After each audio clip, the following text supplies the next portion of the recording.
I lose people, I lose myself, and after this video we will lose Fear the Walking Dead Season 4 from this channel. Welcome back to Fog Entertainment. It's time to rank every episode from the worst season of television I've ever watched.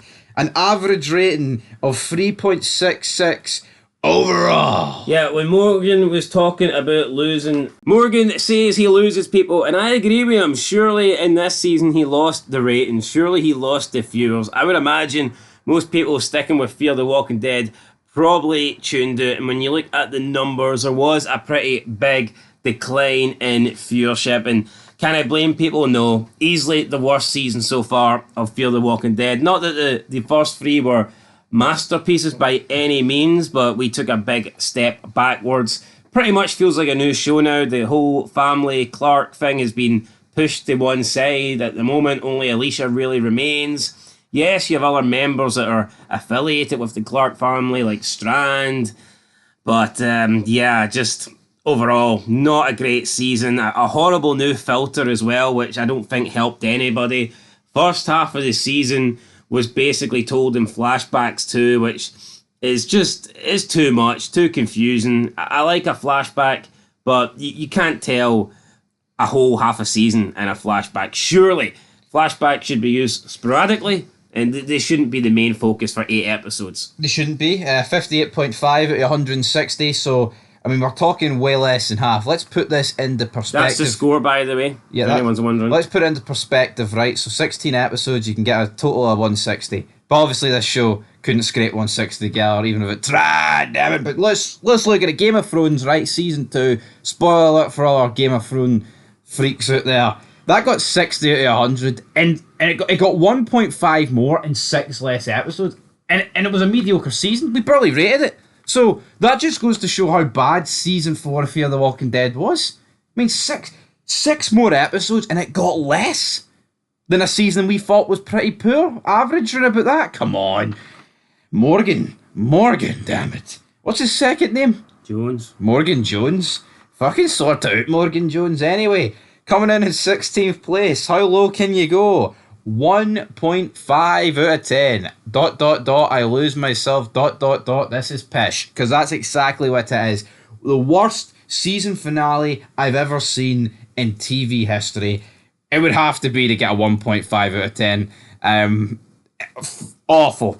The worst villain I've ever seen. And honestly, Morgan at this point is near enough the worst protagonist I've ever seen. So is it any coincidence it gets a 1.5? No, they pretty much sacrificed every other character just to give Morgan his closure and give the villain, I forget, Martha, closure. So yeah, they ruined the entire episode. They ruined all the other characters just so they could have Morgan finish her off. And yeah, everyone else in the group pretty much fucking acted dumb and got poisoned and just sat around waiting to die until Morgan came back to save the day. Very lame. Antifreeze. Anyway, 15th spot, we've got 9th episode, we've got People Like Us with a 2 out of 10. This was after the mid-season finale, so this was the premiere of the mid-season.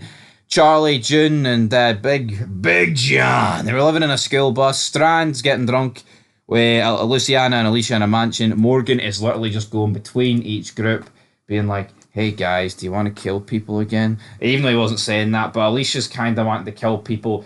And then she embarked on this mission to this saw plant. It turned out the guy was dead. Absolute filler garbage. Up next, we go all the way back to episode 15 in 14th spot. I Lose People. This got a 3 out of 10. This is the beginning. You can see the trend though. I mean, the ratings are pretty damn poor. We're not talking average ratings here. We're talking really shit. We're talking poor and below. First few episodes we've got here, I think, are abysmal. I mean, it starts getting a little bit better, but the majority of these episodes were poor, with maybe a couple of decent episodes sprinkled in. Yeah, I mean, episode 15 pretty much consists of Martha terrorising a group of about 15 people. We are talking about a fat, out of shape, middle-aged woman here. The worst antagonist you'll ever see. You've got a group consisting of John, former police officer, and also you've just got a group consisting of people that are hardened to the zombie apocalypse. Morgan, I'm sure, has got a pretty impressive kill count, but he can't use it. Not against Marva. Absolutely not. Up next, with another 3 out of 10, we've got Close Your Eyes. this was just Alicia and Charlie in a house, man. See, to be honest, I think this getting a 3 out of 10 is mental. This was garbage, episode 10. There was some character development, so, you got to... Yeah, but Close Your Eyes a pretty fitting title because you know what? We've been as well closing our eyes. It was, I mean, come on. This is... The Walking Dead did this, right? And I've never been a fan of just focusing on... Hold on. You're surprised it got a 3 out of 10. 3 out of 10's poor. And it was a poor episode, but it wasn't terrible. It was bad, right? But my point is... 3 out of 10 is bad. The Walking Dead started this gimmick of where they thought people could carry episodes, and then Fear got the bright idea where, here, see this Charlie character who's actually had about 2 lines at this point because she's a mute. We're going to have her spend an episode with Alicia, who's like a D-list character. That's a recipe for disaster. D-list? Don't think Alicia's D-list. In the large scheme of things, I think she is. Episode 11, we've got The Code. Coming in with another 3 out of 10. We're beginning to see a pattern here emerge. Morgan, he takes refuge inside a semi-truck.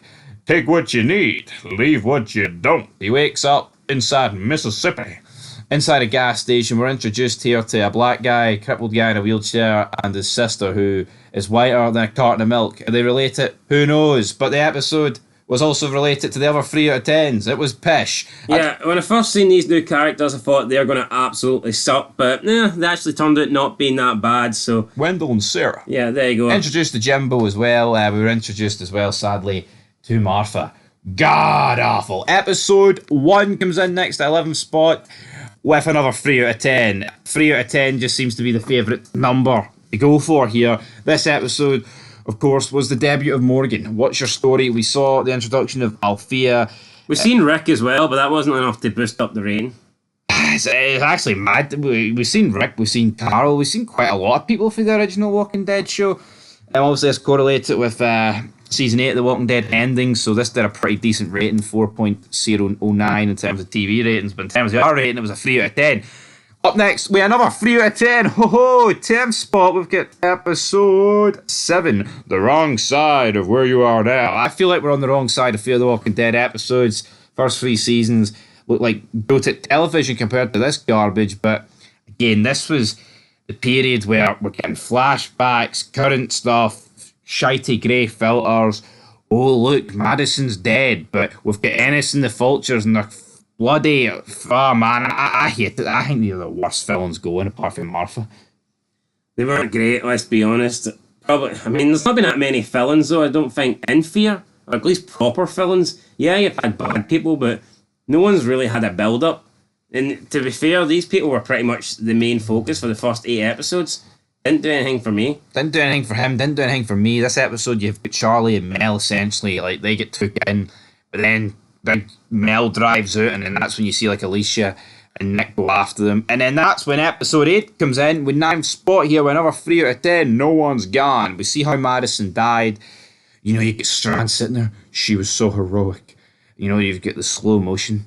You've got the fire. Madison's going in with the flare. Strand's watching. Madison.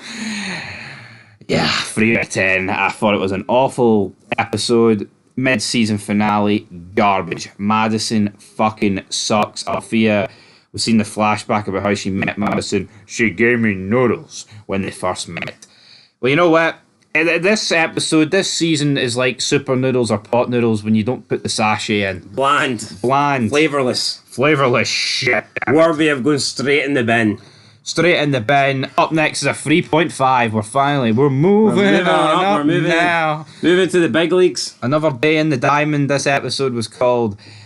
This was the beginning of the Weevils destroying the farm that Nick had built. Do you care about this? I don't care about it, damn it. We're introduced to the jobber community, the vultures, coming around on his wee cycling thing. Garbage. Up next, though, with a 4 out of 10. Ho ho, we're moving on up now. The episode titles are funny, by the way, because I think all of them just sum up this season. Weak. Well, self-explanatory, I believe. Weak. It was a weak episode. I mean, let's be honest, every episode could have probably been titled Weak, because that's kind of how they were. But, yeah, another poor episode. I mean, they were all poor. It's the aftermath of the hurricane, essentially, what this is. They've ran out of fuel in the SWAT truck, and I remember that guy Quinn, he hijacked it, then they got down the road, and, you know, a lot of killed him at the end of the day. Buddy, up next though, with a... Actually, sorry, it's no... Laura didn't kill him, Martha killed him. Martha killed him. Actually, yeah, you're correct. Laura was... They're going to a little bit of a shooter. Buried up next with another 4 out of 10. We're at a water park. You've got Alicia and Naomi. Laura going off of one of her million other names here. Naomi tried to leave Alicia.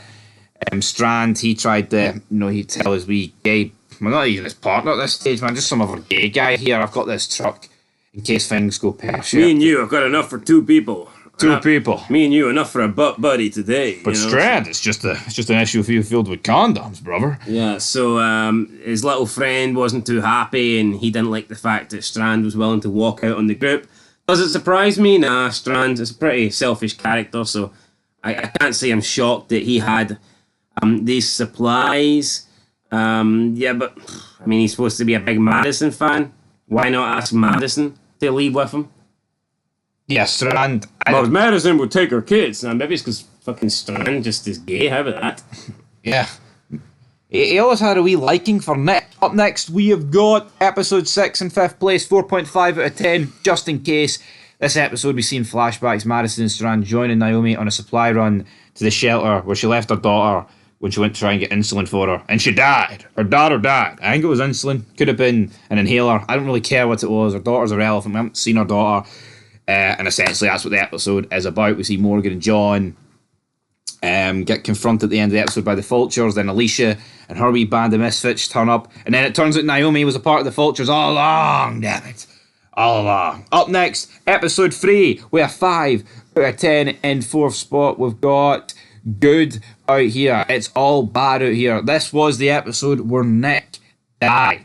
Nick got killed, in fact, by Charlie. We've seen him kill Ennis on a deer antler display.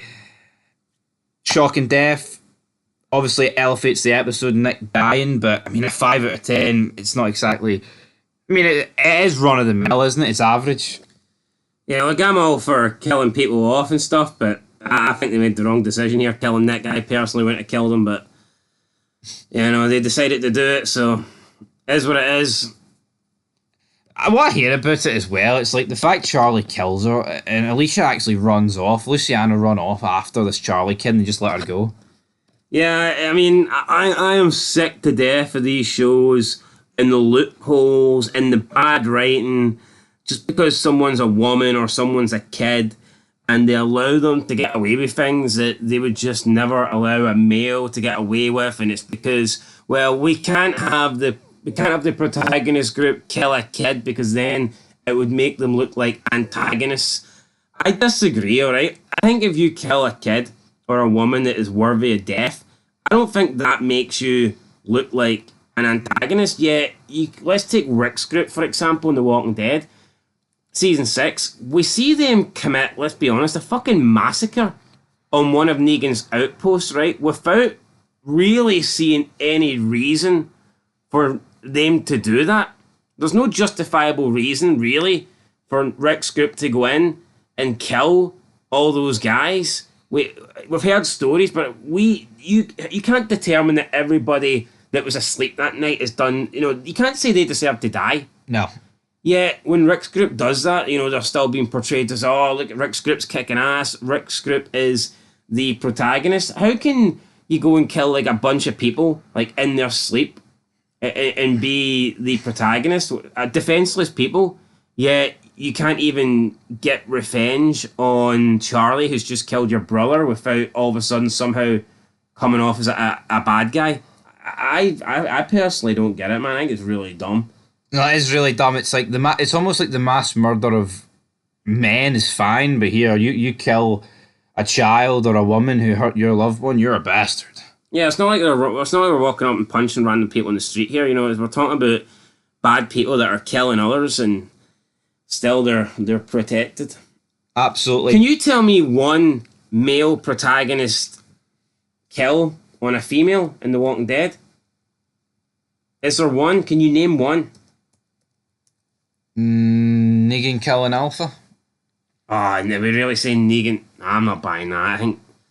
I don't know. I'm just For me, I know I get what you're saying, like, but for me, Negan's not a protagonist, is he? Like, I guess he becomes one. Does he really, though? Maybe the anti-hero, but he's not considered really a protagonist. All right, fair enough. I'm struggling here. I'm on the edge. I can't think. I can't think of any. Can't think of any. Anyway, third spot, we've got Laura with 5 out of 10. Even Rick doesn't kill that fucking woman for Ireland. She has to kill herself. Yeah. You know? Ireland there, fella. Laura, though, this episode was John and Naomi pretty much for the whole episode, and I actually thought it was alright. For considering what it was just these two. Got us. Yeah, maybe that's a sign, you know, we get an episode with just 2 new characters that we actually enjoyed, and then it gets a high rating. So, you know, maybe there's, although you could argue Morgan was a new character, and we certainly didn't enjoy his solo episodes. But no, I thought this one was good, character development. I'm all for it. I know some people maybe look at these episodes and go, it's too slow, there's not a lot happening. But I think when you get introduced to new characters, if they're going to play an important role, if they're going to have a big part, then I think having, you know, a solo episode, or at least an episode confined to that group, I think that works. You look at the original Walking Dead, I think in season 3, that third episode, I think Woodbury needed that. I think Woodbury needed an episode dedicated to that group, to, you know, get you to try and get you familiar with them and to introduce them, considering there's that many people. So I think they've done a good job of that, and I think they've done a good job here with Laura and John. Yes, it wasn't the first time we'd seen them, but it was good to get an episode just focusing basically on those two and leaving everything else behind, because then you get to know the characters more and they get more over, and yeah, that's kind of how it works. That's how it works. Second spot is Blackjack, where 5 out of 10. Episode consisted of John and Strand taking fight against an alligator trying to get off that bit of land, and then the episode did in fact end with Martha attacking pretty much everybody that was inside the back of the truck with the SWAT's truck gun. Again, I liked this episode because it was John and Strand majority of the time, but I mean Martha at the end was just... See when you're only getting John and Strand, see if that's the majority of the episode, I think it's guaranteed to be pretty decent. Yeah. As long as there's nothing else that's too horrible to weigh it down. But see if we got an episode and it was Morgan and Martha, just pretty much taking up the whole episode, you'd be looking at 0. Yeah, no, absolutely. So whoever's in it, the characters that their episode focuses on determines a lot. Episode 14 is the highest rated episode of this season. It's called MM54, referring to a gun, of course. 6 out of 10. Now, funny enough, it actually begins with a lot of Martha. We see her killing her husband after he turns. We see her killing all the survivors that were putting down the loot at the truck stops. But what I liked about this episode is that it felt like old school horror, because you had like this group of survivors. You had Jimbo, Morgan, the black disabled guy, the woman, you had Althea, a few other people, and they were actually like fighting their way through a hospital trying to survive. And I thought it returned to what made The Walking Dead feel good originally. And I think there's the odd time they can like relive this, but for the most part, I think the walkers just don't feel scary, man. No, they don't. But I felt in this episode they did. Yeah, I mean, I guess the walkers also got a bite in as well, so... Yeah, Jimbo.